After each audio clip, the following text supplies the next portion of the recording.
I call iced tea my caffeinated water. Huh. Um, So guys, what do you think?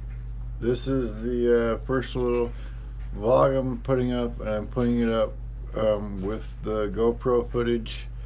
Congratulations to Roy and Becky for getting monetized. That was awesome to see. That's kind of why I put them up in the start of the video today.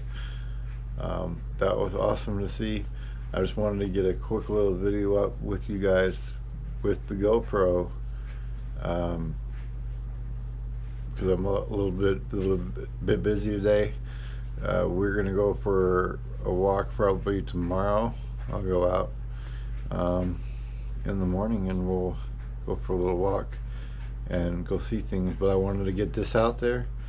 Let me know what you guys think of the new footage and stuff. And coming up, by the way, probably tomorrow or the next couple of days, we're going to be installing the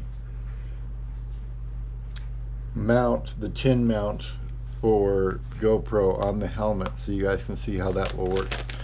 So stay tuned for that.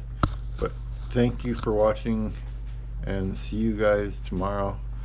Bob's vlog, I think it was 27, right? Crazy, huh? See you guys tomorrow.